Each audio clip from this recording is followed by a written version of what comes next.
Hello everyone, and welcome back to Elite Dangerous. I'm Commander Exorcist.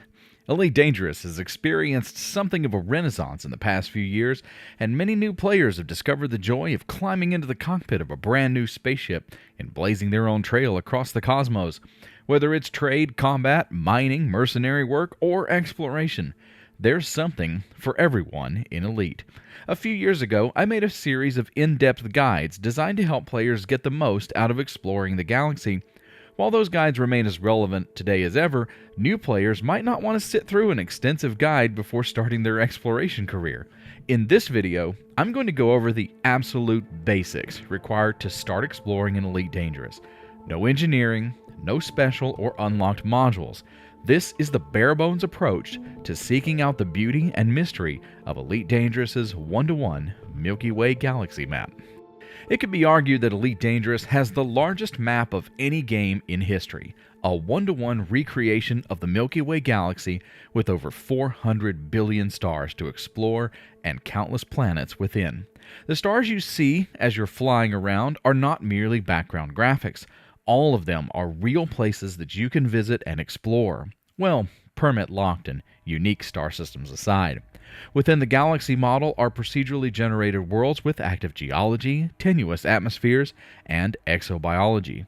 And given the immense number of star systems and planets in the game, there is a high probability that you can set foot on a planet that has never been seen before, making you the only human being to ever witness a particular alien sunset or scan a unique alien flower. So how do we get started with exploration? Well, first let's discuss the hardware. You can explore in Elite Dangerous with any ship. If you start in a Sidewinder and want to explore with it, that's entirely doable, although you'll be bringing yourself a considerable amount of pain and difficulty given its fragility and low jump range. For exploration ships, I recommend one of these three: the Mandalay, the Asp Explorer, or the Anaconda. The Mandalay and Asp Explorer can give you reasonable jump range in their stock configuration, while the Anaconda really needs some frameshift drive upgrades and engineering to get a decent exploration jump range, which, in my opinion, is approximately 30 to 35 light years for most ships.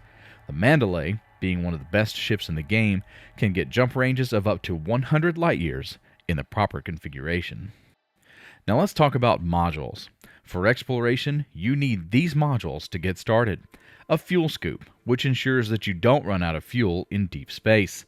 F, O, A, M, K, G, and B-class stars allow you to scoop to refuel your starship. As long as you properly manage your fuel gauge and refuel frequently, you'll avoid the need to contact rescue operations like the Fuel Rats, although they are a lovely community willing to help at a moment's notice. The Discovery Scanner, aka the Honk, which instantly scans the local area and determines how many bodies are in a system. The Detailed Surface Scanner, which fires survey probes at a planet's surface to reveal geologic and biologic features. Now, Super Cruise Assist is a recent feature in Elite that adds an autopilot option to Super Cruise. While not an essential feature for explorers, I highly recommend it because it makes using the DSS and surveying potential landing sites much easier than manual flight. Once we have our ship equipped and ready to go, exploration is pretty straightforward. Open the galaxy map, select a star, and go there. Once you're in a star system, activate the Discovery Scanner. Hold down the trigger until you hear the beautiful honk sound. A notification will appear in the upper right corner telling you how many celestial bodies are present. Although the scanner will reveal the number of bodies in the system, to get them to appear on the map, switch to the full spectrum scanner to scan each of them individually. As you scan each body, you'll be provided with essential astronomical data as well as geologic and exobiology stats. Additionally, that body will then appear on the system map. You can then use this information to decide if the planet or moon is worth visiting, whether to collect biological data to sell to Vista Genomics or to explore for photography and videography purposes, if that's your thing. After you've selected a planet to explore, approach the planet at a reasonable speed and activate the Detailed Surface Scanner. Fire probes at the planet so that the scanned area covers the entire surface. You only need to scan 90% of a planet for the entire surface to be completed. Once the scan is done, Planetary points of interest, called POIs, will be visible as blue shaded regions on the surface. If there is more than one type of POI on the surface, then you can change the filter on the detailed surface scanner to see where those POI types are located. When you've found the POI that interests you, simply fly down and enjoy the scenery. Rinse and repeat.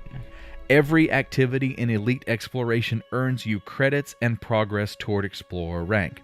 Each planetary scan offers credit rewards, while exobiology scans can be some of the most lucrative credit-making activities in the game. But most importantly of all, exploration requires you to carefully safeguard yourself and your ship. If you die on foot or your ship is destroyed before you turn in your data to Universal Cartographics or Vista Genomics, then you lose all of your pending exploration data. In deep space, safety is a way of life. There's a lot more to exploration in Elite that can't be covered in a brief video. If you want to learn more advanced techniques, including how to fully understand the in-game maps and how to find the most beautiful locations in the game, then check out my Exploration Guide series. You'll find a link to the episode playlist in the description below. I wish you all the best on your exploration journeys, and maybe one day we'll cross paths in the depths of space. Until then, I'm Commander Exorcist. Take care, fly safe, and I will see you out there.